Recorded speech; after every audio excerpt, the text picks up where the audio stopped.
I wanted to focus on crypto transfers. They seem to be kind of a mystery to a lot of people.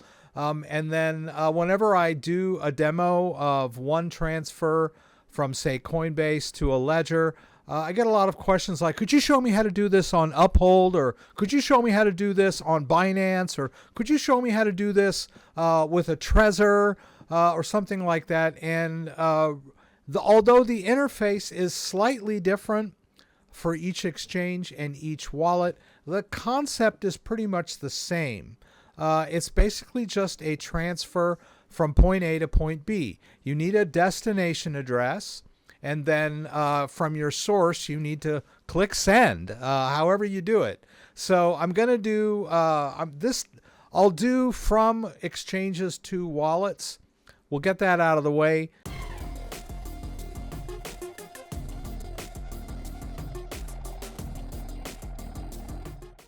Let's go to Coinbase. We'll start off, make a decision. Oh, we want to send some Bitcoin from Coinbase, right? I've already got the Bitcoin in my account. I've already bought it using cash.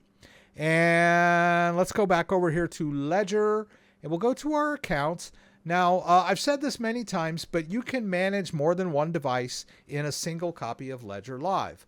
Of course, the balances will all mix together. You can't manage separate balances, but you can manage multiple devices. I've got a Bitcoin Stax. I have a Ledger Stax and a Ledger Flex, and both of these are managing separate accounts, right?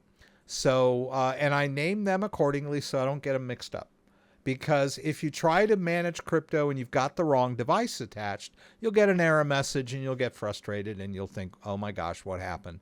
And we see this a lot when people reset their devices and things like that inadvertently by entering the PIN 3 times incorrectly. And then instead of restoring the device to its original configuration, which they should do, they set it up as brand new. And now they have the same device, but in a different configuration. And it no longer will manage the crypto in the accounts.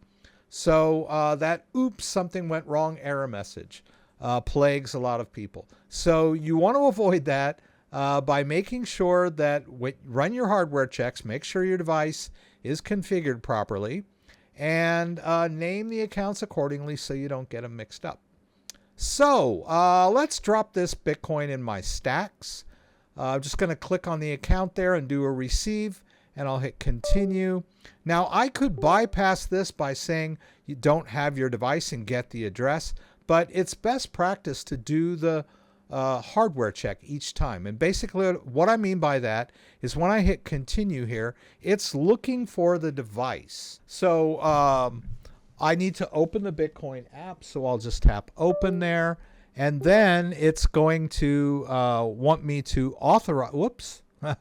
Yeah, I got this message here that says something went wrong. So let's reconnect, or let's retry. And there we go. Yeah, sometimes you just have to try again, things like that. So I swipe a little bit. There's the address. We're in good shape. Now, before I hit confirm, I want to grab that address, because when you hit confirm, this window goes away, which is kind of an irritation. But yeah, so when I hit confirm, notice that the address disappears, right? It goes back to this. So you want to make sure you grab that address while you have the chance. And now we've got the address. So it's in our clipboard. Let's go back over here to Coinbase. Now, if you click right on the word or the BTC, you'll get the wallet interface. If you click over here, you'll get trading interface, right? If you want to trade. But if you want to manage your balance, your Bitcoin balance in your Coinbase account, click right on the words and you'll get, the send to interface. So we'll paste in that Bitcoin address. Now that's a unique Bitcoin address because every Bitcoin wallet always generates a fresh sending address. So, and this confuses people that when they paste their address, well, the first thing that confuses them is, what the heck am I supposed to do here?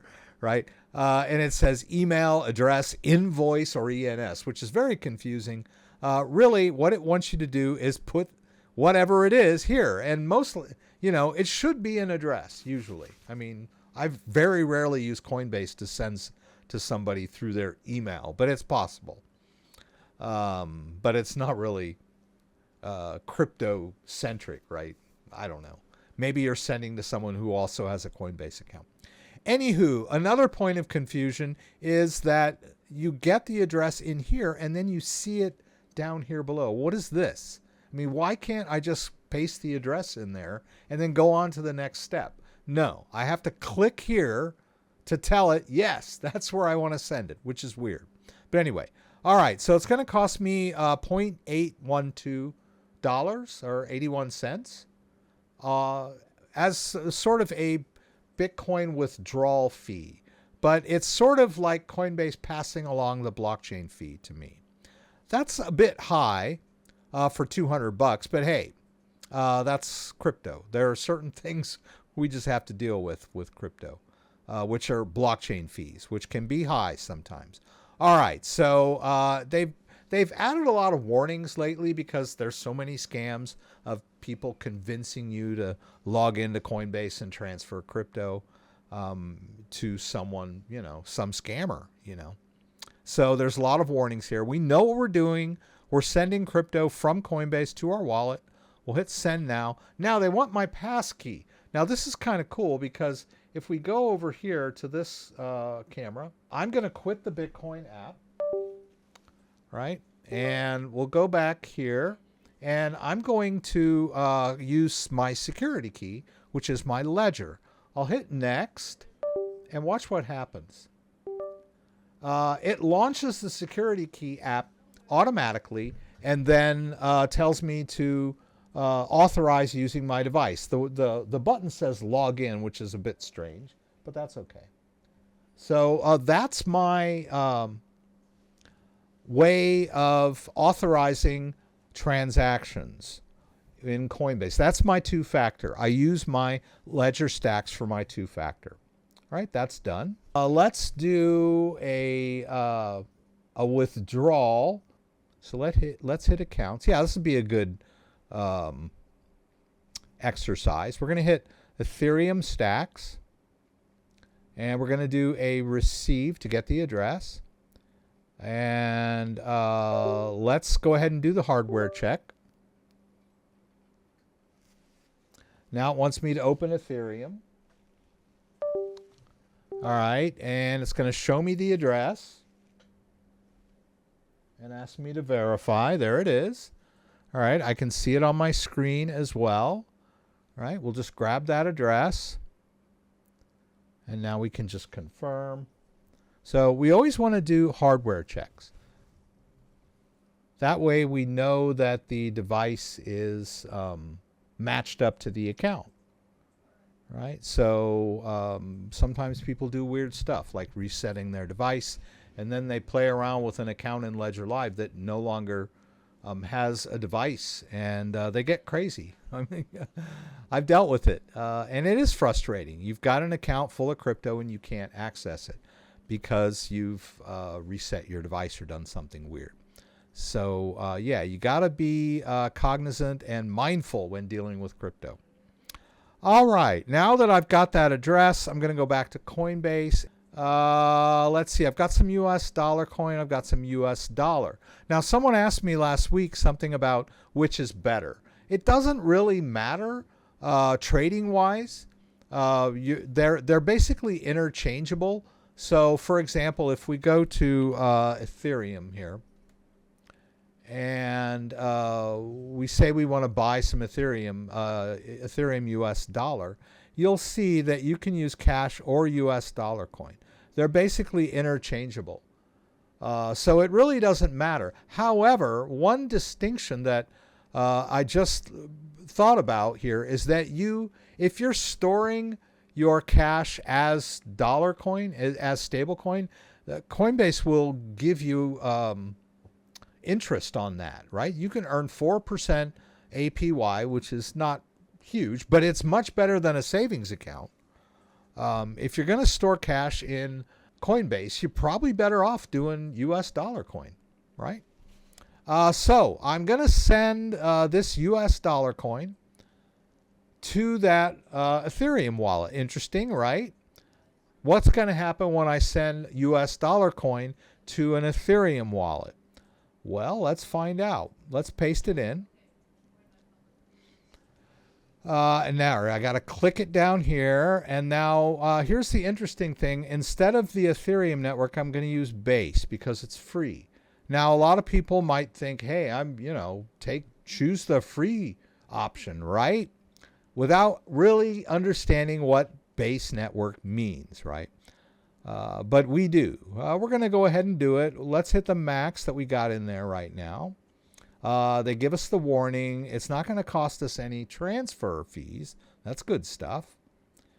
And it wants me to confirm on my security key again. Now, I do need to make sure that I'm out of the Ethereum app before I do this, right? I'm going to go ahead and choose security key and hit next. And watch how it automatically launches the security key app and then asks me to log in. Pretty cool, right? That's very good two-factor authentication on a crypto account. All right, and so off it goes. Now, if we go over here to Ledger Live and we're like, hey, where did that US dollar coin go? Now, some of you might be clever and say, well, of course it's going to go in the Ethereum wallet as a token, right? You are correct, class. Unfortunately, I sent it in Base format, so it's not going to show up in the Ethereum wallet, right? Now, I am using this same ledger to manage a Rabby wallet. So let's check Rabby, and let's see where we stand here. Let's go in here.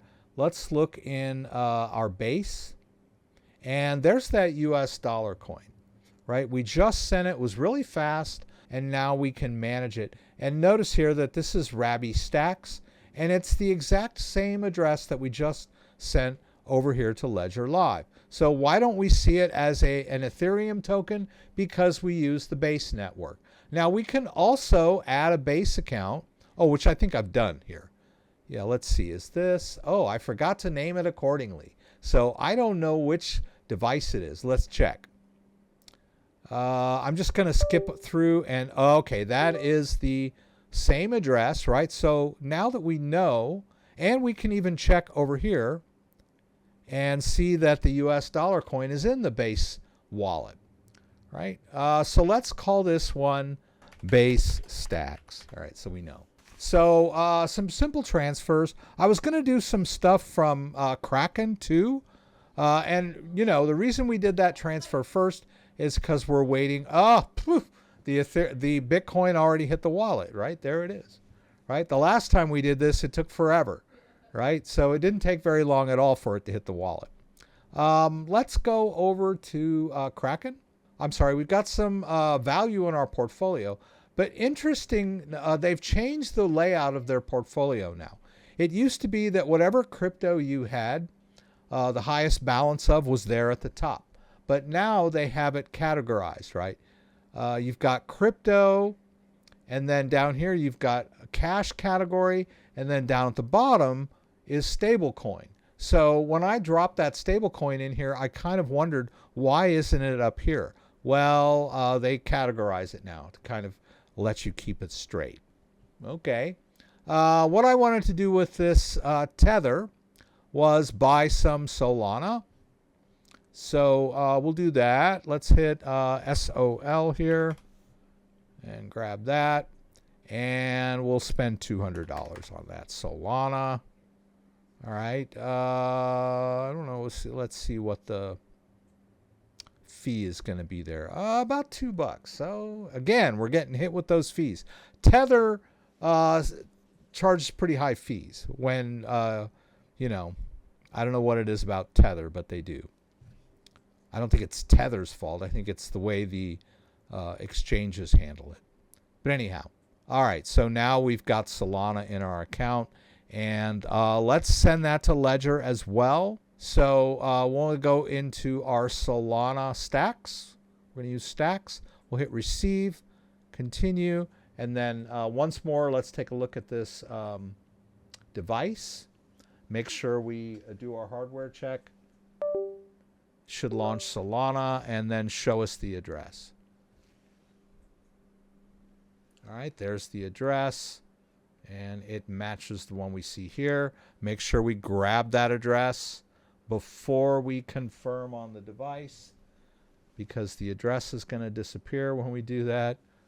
Right, so we get back to this, but that's okay. We got the address. We don't need that. Let's go back to Kraken, and we go into the Solana and we do withdraw. And I think I may have already set up this address. Let's see. Tangent ring. No. So I guess not. Let's hit manage address. Let's hit add new. We'll call this one Solana Stax because I'm sending it to my Stax. We'll paste in the Solana address of my Stax there. We'll hit continue. We need to confirm this. Let's see here. There it is. Confirm. All right, that's done. We can go back. Okay, and now we should see that Solana Stax address. Actually, I think it was in there as something else. No, I guess not. Okay. We'll send it all because I know what I'm doing. Normally, you would want to do a small test, but we're only dealing with $200. It's not a big deal. And I'm pretty confident that I did it right, or we could lose 200. We'll see. Let's hit withdrawal. Now, Solana goes pretty fast. Notice that Kraken doesn't ask me to authorize when I make withdrawals. That's because I have to use my Stax when I log in, right? The login, every time I log in, I use my Stax as my two-factor to get logged in.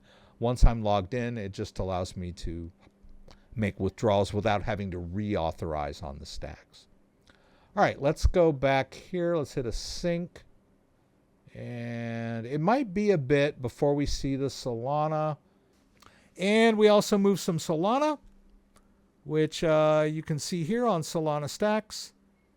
Solana's at 135. It was down around 124. But last couple months ago, it was 239, I think, hit its high. So, you know, I was doing a little dip buying tonight. Hope you guys enjoyed that. We'll see. If the whole market crashes, I'm just going to hang on to everything.